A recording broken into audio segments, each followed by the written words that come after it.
welcome to the Success is Set. My name is Pat Mancuso, the creator and host of our show. And today we have probably one of the most special guests that we've had on our series. And I have to tell you, this individual has not only impacted thousands of real estate agents and entrepreneurs across the country, he's personally impacted my life. So I am excited to welcome Bob Kilinski to our show today. Now, we're going to talk to Bob in just a second, but let me tell you about Bob. If you don't know about Bob, let me tell you about Bob. So Bob has 40 years experience in operating, managing, and teaching in the real estate brokerage industry. As a vice president of a prestigious real estate company in New Orleans, Gertrude Gardner Realtors, he headed up both the residential and the commercial divisions, helping to expand the company to 22 offices throughout the city and surrounding areas. Bob opened his own Keller Williams Market Center in New Orleans in June 1998, grew to 75 agents in 1 year. Because of that enthusiasm and his passion for helping people, he adopted the Keller Williams concept and actually took it to the southeast region of Georgia. And also in Tennessee, Alabama, and North Florida. All of those areas have exploded with his leadership and the leadership of the people that he's in business with. Bob also loves to share and give back, and that's why I'm excited to have us with us today. His passion is teaching and consulting agents and entrepreneurs and business owners and real estate franchise owners, helping them enhance their careers and businesses to the highest level. So, Mr. Bob Kilinski, welcome to our show today. Hey, Pat, thanks so much. I'm honored to be here. Oh man, I'm just excited to put you on the hot seat and pull out all this amazing information from you. So I prepared you for this. We always do this little deal on the beginning of our show. We say, okay, that was Bob on paper. Tell us something about Bob that wasn't on paper or something that people might not know about you. Well, I played tennis early in my life when I was in the Army, and then I got away from it for various reasons, business reasons, also some physical challenges. So now I'm approaching 80 years old, and I've gotten back into tennis. And my goal is to be the Atlanta City Doubles Championship over the age of 80. No way. Yes, way. That's my goal. Now, when does that happen? Like we are. It happens when I beat all the other guys and of course, given a trophy. So It's no schedule here. The season has a fall season and a summer season. And a spring season. So I just have to keep playing and keep winning at division levels and then, super division levels, then city level. But I have to also have a very good partner that has the same goal. So I'm still in the process of choosing that partner and making my wishes known and then just going at it. But I'm playing very actively these days. I love it. Well, so I was going to say we could do a podcast on how to look 60 at 80 with basically I cannot believe you're approaching 80. So, oh my gosh, good for you. Good for you. I had a mom who died at 97 and a dad died at 96. So my genes are pretty good. I don't take credit. I just enjoy. There you go. Okay, so Bob, here's what I want to do. I want to talk about, so you, prior to coming in real estate, as I recall in our relationship, you came from a corporate environment, highly successful in that corporate environment, and then you kind of became an entrepreneur. What triggered that? What triggered that transition to move from corporate to entrepreneur? Well, I sort of backed into it, Pat, to be honest with you. I'd like to say, boy, I had this light bulb go off and this happened, but it didn't happen that way. I was working for IBM out of college, and then I was diverted to the Army for 2 years because I was ROTC. When I came back to IBM, it was a different company, wasn't the same people, wasn't the same culture. So I got lured away to a small consulting company that was like Ross Perot's company in Dallas, EDS. A guy in New Orleans formed IDS, and I wanted to go in that direction. So it was a smaller environment, still a little bit corporate, but certainly more villagey as opposed to corporately. Okay. That company failed. Then I was forced to go on my own. Yeah. I had clients from consulting, so I wrapped those in a bundle, and two other guys and I just partnered up and said, okay, now we have a company. Well, we failed because we didn't have enough income to stay alive. I'm not laughing at you. It's just part of it. And look, tell you what, here's where you learn the best is when you hit brick walls. Yeah. I call that's how you learn wisdom. In school, you get knowledge. On the street, you get smart, but wisdom is what happens to you. I love it. That's what makes you, the book Failing Forward, I think, is one of the best books on the market today. Yeah. So anyway, at age 30, I'm basically out of income, wife not working, and a first child, 6 months old. And I had to figure out what to do. So I went and looked, where do people really make money in the world? And it was in real estate. So I got myself a job with a guy, and we formed a small real estate company in 1972. 1978, we built it to 400 agents. We sold it to Coldwell Banker. Wow. I actually went into the restaurant business, not knowing a thing about it, which I tell anybody in this podcast, don't do what you don't know anything about. It doesn't work out well for you. So all the property my partners and I had accumulated, we had to sacrifice to the bank to get out of debt, plus some. Went back into the real estate brokerage business with Gertrude Gardner, the company you mentioned, and I really still thank them today for the opportunity. And in 18 years, rose to the level that you spoke about. Then Keller Williams came along, and I said, well, let me stop. I got fired from that company. My wife died, and all my kids left at the same time going to college or wherever they were going. So I'm a guy at 56 years old, not too much equity, a reputation only in my own zip code. And I had to figure out some things to do. Fortunately, Keller Williams crossed my path, and I promised myself at that point, I was not going to directly work for anybody anymore. I was going to be entrepreneurial, take risk, and build equity. Yeah. And so when Gary offered me the chance for the Southeast region, which is Georgia, Alabama, Tennessee, and later on my partners bought into North Florida, I took it. Now I was sort of, again, backed into it. It wasn't like, let me do this because it's wonderful. I did it because I needed something to do, and I made one rule for myself. At this age, it was all about accumulating equity and not working for other people, trying to do something on your own. Yeah. All the other things had not worked out well for me. I'd started other businesses, some successful, like a building business, but the restaurant didn't work. Our consulting company didn't work. Learned a lot from the projects failing. Right. And one thing that I had to get in my head was I didn't fail, it failed. Right. Right. You know, redirect my energies to say, okay, where will my energies succeed in what project? And it turned out to be Keller Williams with the platform, with the opportunity, and with my, let's say, rewired goals. It worked out pretty well. And I will say this, that it only happened really because I had an incredible partner in Kay Evans. Right. Right. Absolutely. It was the yin to my yang, and we together, 1 and 1 equals 3. Yeah. Yeah. And what an amazing individual she is, and impacted my life at a high level as well. So I did not know that transition for you happened in the mid 50s. And what's interesting is that when you go back and you look at some highly successful people like Ray Kroc, there's a number of people who failed their way to an age later on in life and then hit success at an amazing level. So it's just I just wanted to say that I did not know that's when that journey in KW started. So let me ask you this: as an entrepreneur going through all those experiences, the opportunity to learn from each of those roadblocks, if you may, what was the biggest thing that surprised you in that entrepreneurial journey? Like, what was the biggest blind spot maybe, or something that you just went, whoa, I wasn't expecting that?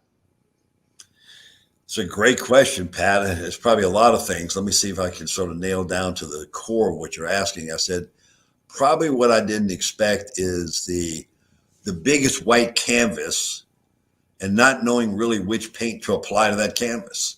But the opportunity was so big, but it was also so blank. It was like Johnny Appleseed, here you are, you got it. Now what do you do? Okay. Right. So it was overwhelming at first, but it was also at the same time embryonic and exciting. So you mix all that into a smoothie and you've got a really interesting drink. So as a entrepreneur, again, in this journey now, so what was the biggest ceiling you hit at going, from, let's go back to mid 50s, you rewire, and now you're doing it on your own. What was the biggest ceiling as in that journey that you've hit, and how did you break through it? I believe it was having built up an ego and being able to be seen as important by other people. in the corporate world or the structure you're in. Now you've risen to some prominence as a title and commander.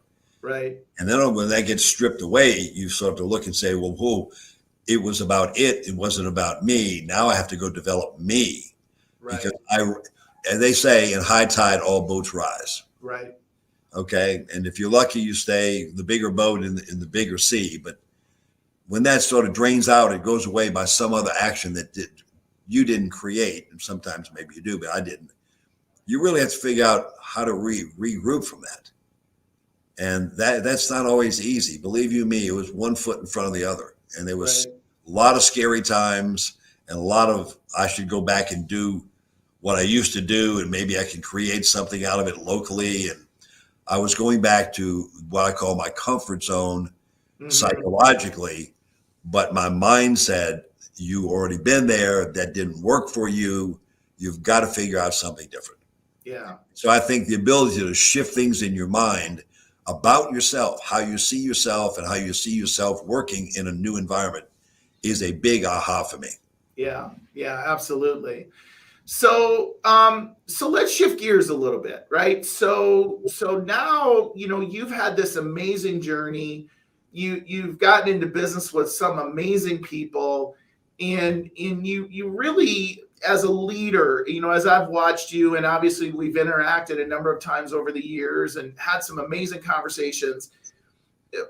What would you, if you were like 20 years, if you were talking to somebody 20 years old right now, what advice would you give them as an entrepreneur? Like, what would be a few things you'd go, you got to do this, you got to do this, and you got to do this to be successful? I will say the first thing I'll say is you better really know who the hell you are. Okay. You better get to know you. You better look in the mirror and be real honest. If your ego starts to take over or the project becomes the most prominent thing and you don't really know, and that's what I didn't do. I didn't spend time getting to know me. Yeah. I got married. I had kids. I got a job. I had to make money. I had to be, looking good in a suit because I used to work for IBM. So that's important. At least I thought it was important. And I have to be in all these associations. So I was defining myself by what I did, not by who I was. And I found that out at age 56 that I had gone down that trail as opposed to figuring out who Bob really was. Bob was just doing what Bob thought he should do based on others and opportunities in front of you. But it took a setback for me to sit back and look at the mirror hard. Yeah. And once that is, you're flat-footed on that, you're going to succeed at something. Right. Along with your gift zone and the opportunities that either you create or created for you, you take advantage of. Yeah. So in those setbacks are what make us, right? I mean, we almost have to go through those. We almost have to go to the bottom to go up. Pat, setbacks are wisdom creators. Yeah. You don't learn much when you succeed. Yeah. You may learn some. Yes, you do. Okay. Because you learn good practices and good habits. But your real learning is when things hit you from the left. It's like going through a stoplight and you got the green light and the guy from the red light just crashes through your side door. Yeah. It resets the clock. All right. So things that happen to you are valuable, more valuable in the long run when they have let's call it temporary negative effect. Right. Makes you sit back, evaluate, and if you have the soul and inner strength, which I bless God for, God blessed me by having that. Right. It was what kept me alive and going. Because at age 56, I had no equity. I lost my wife. My kids were gone. I was fired. And here I am. Yeah, I had an MBA from Tulane, 35 years ago? Who asked you about your GPA when you're 26? Nobody.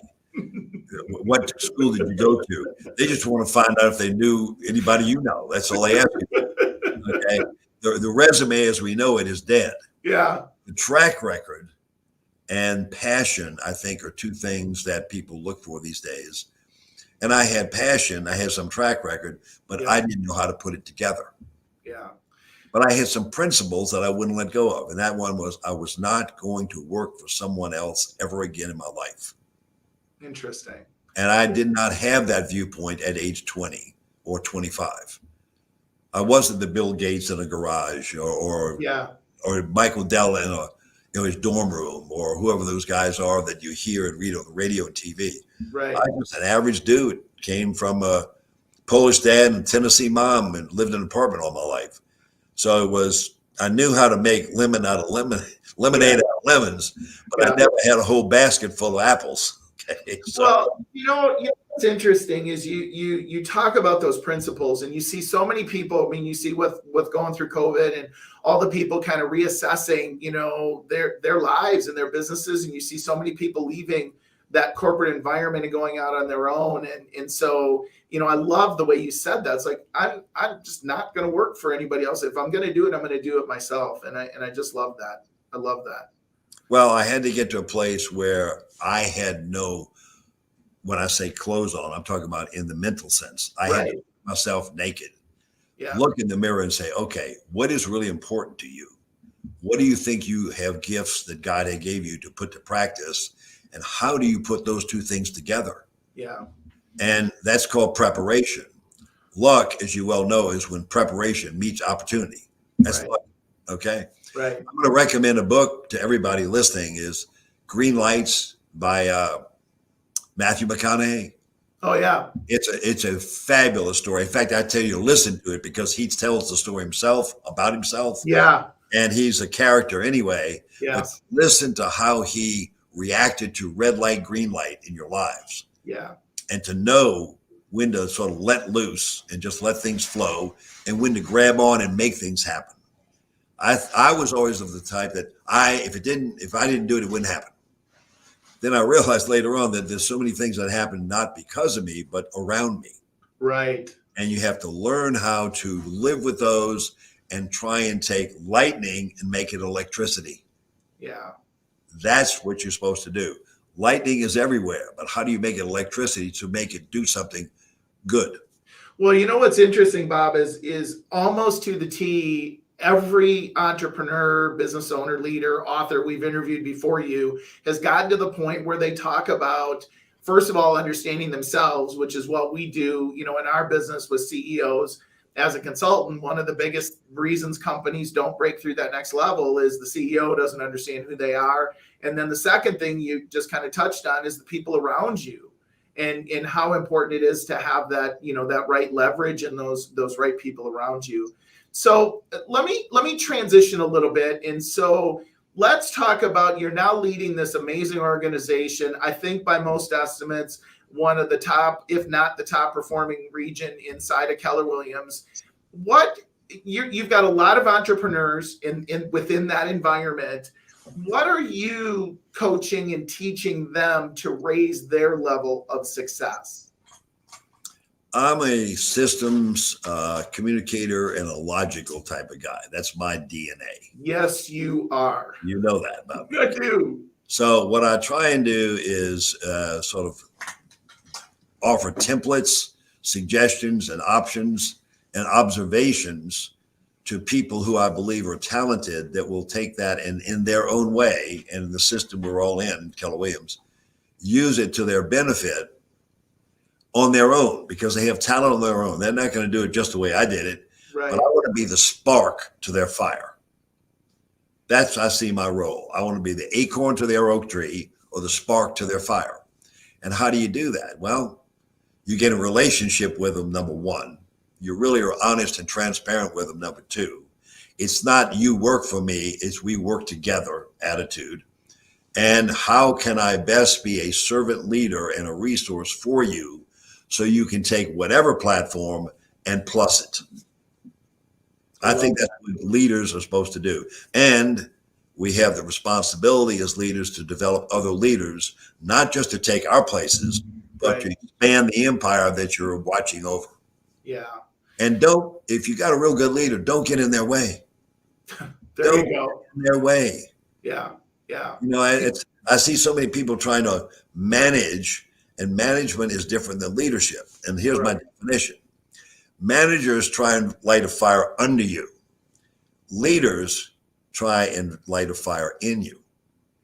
Wow. Say that again. Managers will light a fire under you. Leaders will find a way to light a fire inside of you. Yeah. Love that. And that is so true. So true. So I want to ask you, there was a time that, you obviously, roots, if you may, in Louisiana, and Katrina hits.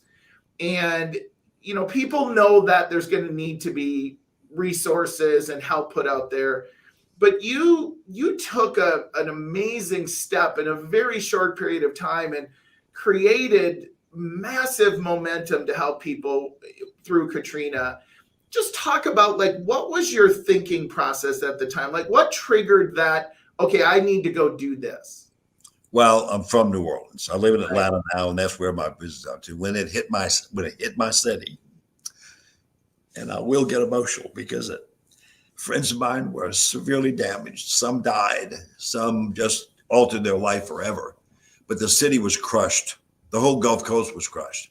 Yeah. So we had to fund KW Cares, and I called Mo, the president of our company at that time, and said, Mo, I would love to lead the charge for our company to help New Orleans. And she said, come on, fly to Austin. I'll buy you a ticket. I said, no, I'll fly to Austin, how long it takes. What I realized was I couldn't do it, but I could assemble what we call the heart-to-heart program across our country to get people who weren't hurt by this to reach out and help others that were. And there were 728 families we could identify. And we found a way of having each one of those families adopted by somebody else in the country. Whole market centers adopted families. Yeah. I'll take credit for this, putting the architectural design in place. Yep. But I will not take the credit for the effort and the love and the resources that were donated so generously by everybody in our company. Everybody. Yeah. Agents, MCAs, team leaders, regional directors. I mean, everybody rallied to the cause. Everybody jumped in there. It was amazing rallying of the heart into one. So, I have this thing for making people cry, but I didn't actually think I would do it to you. You got me. Oh my gosh. I have a talent. It's an undiscovered talent, Bob. You just pulled it out. I now know. The reason that I brought that up is that was impactful in our journey, and it was impactful to people's lives, and it really created the roadmap to now is what KW Cares and how we impact people's lives. And as a leader, it might have happened, and it might have happened in the same way, but the fact is it didn't. And you just haven't stopped at that. I mean, as a leader, you're always looking to impact people's lives. And that's what I just so love about, your track record and what you've accomplished. Well, God has blessed me. Yep. And I see it as being a steward of things that he wanted me to help redirect. Yeah. Yeah. Yes, I live a great lifestyle. One I've never thought I would live. Just incredible. Yep. 20 times what my mom and dad even dreamed about. So that's why I say I pinch myself a lot. But I also think that blessing comes with a responsibility. Absolutely. To not just give to other people, but give resources in such a way that they can use as a platform to get up out of the basement, at least to the first floor, so they can look and see opportunities if they're willing to take it from that point forward. Yeah. The old cliche, not a handout, but a hand up. Absolutely. So I don't give money direct, say, here, you want food. I say, I'll find you a job. Yeah. Or I will train you on something. Or I will give you a car that you can't afford so you can go get a better education or get a job. I love it. Some resource for them to multiply into their own lifestyle. Not everybody does it. And sometimes you get a little disappointed in seeing the resource wasted. But that's not my control. It's not your deal, right? You can only do so much. I can only be the spark. I cannot be the fire. Yeah, exactly.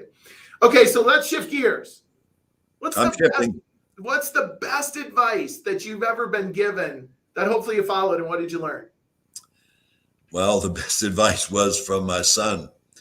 He said, Dad, live your life. All others are already taken.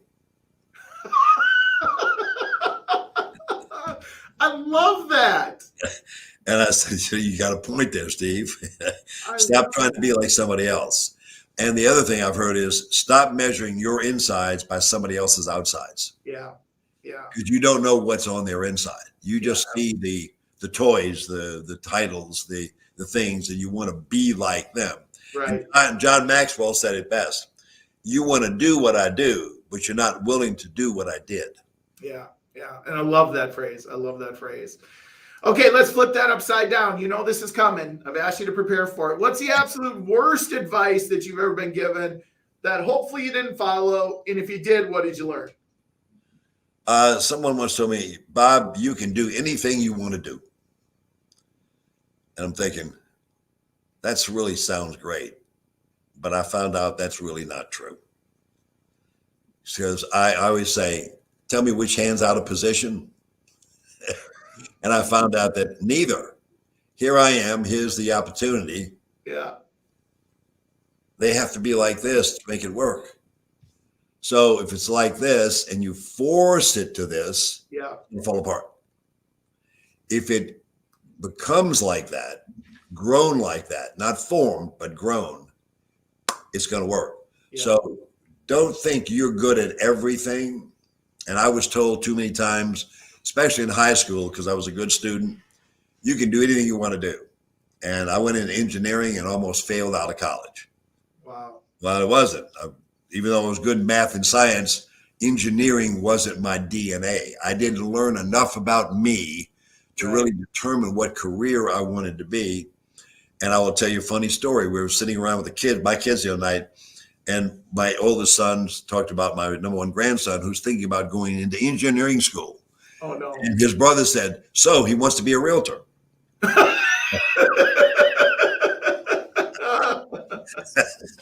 Oh, that is classic. Yeah, because I'm a BS in engineering from Tulane and the MBA from Tulane. And the only thing I took forward out of engineering was logic. Yeah. That's never practiced engineering, but I brought that into my real estate career. But the people, the teaching, the leading people, changing lives was much more me. And I had to find that out. Yeah. I had a certain number of failures before I realized I was going through a path of serving others, not serving me. So therefore I was not serving others well. There you go. Yeah, absolutely. That's such a huge point, isn't it? I mean, it really is such a huge point. You can't serve others at the highest level unless you're good, unless you're in the right place. Well, you know what they say in the world, if you don't love yourself, you really can't love other people. Yeah. Yeah. Oh my gosh, we could sit and talk for hours, and but you and I have, and I've always Yes, we have. Oh my gosh. So I'm going to do a little PSA, Bob, and then I want you to come back with a final thought to leave us with. So, ladies and gentlemen, first of all, we always so much appreciate your support. You can subscribe at any one of your favorite podcast sources, download your episodes. We're all over the place. You can also go to www.thesuccessascent.com. You can sign up for updates there, look at all of our past episodes, show notes, all those great things. So we just really appreciate all your support. And if you think what you're hearing is awesome and other people could benefit from it, please share it and encourage them to listen. So, Bob, here we go. What's the final thought you would leave us with before we sign off today? I think, and I've learned this the hard way and also multiple times with other people. I want somebody I work with, including myself, to own whatever they're doing at the time they're doing it. A lot of people are looking ahead, so therefore they miss the opportunity where they are. And my partner Kay said something once I thought was absolutely brilliant. She says a lot of things, but this one really stuck to me. She says, be so good at what you do and where you are that you will not go unnoticed. Ooh. Think about that for a minute. Be so good about what you do. In other words, own it. And I like to be with people who will own what they do because you don't have to manage them. You lead them. People who have to manage means they don't have the right people in place. Because if they were in place, you wouldn't have to manage them. Exactly. You'd have to maybe the sport curling in the Olympics when the two brushes ahead of the ball goes down the ice. Yeah, I'm from Minnesota. We know curling because we do it every day on the street. I consider myself one of the brushers so that the ball can make it to where it's supposed to be. I don't push the ball. I don't touch the ball. I try and clear the path for the ball, but the ball has to be owned to make it go.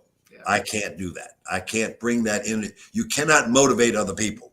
Nope. You can only give opportunities where motivation counts, and they have to be self-motivated. There is no such thing as I'm going to motivate you. I can stimulate you, but I can't motivate you. Absolutely. You know, God did that. Your mom and dad did that, and your DNA does that. And if you don't know how to do that, I can't help you. Yeah. Well, and that's such a great thought, right? I mean, it's such a great thought. Times, I cannot do what your mom and dad didn't do for you. Yeah. I'm sorry. Yeah. You had to bring that with you when you came to me. Now we can explore opportunities together and make them happen at a larger level. Yeah. Well, Mr. Kilinski, let me tell you what, you have delivered an amazing level of insight, content, certainly wisdom, and just a heart. I'm just going to tell you, heart. I love everything you do and everything you stand for. And I certainly love the impact you've had on my life and our relationship. And I'm just grateful you came on the show today and you shared. So thank you so much. My honor, Pat. Believe me, my honor. Yeah, well, I appreciate it. I appreciate it. So, ladies and gentlemen, as we end every show, I tell you, be happy, be healthy, be safe until the next time we talk. Take care, everyone. Take care, Bob.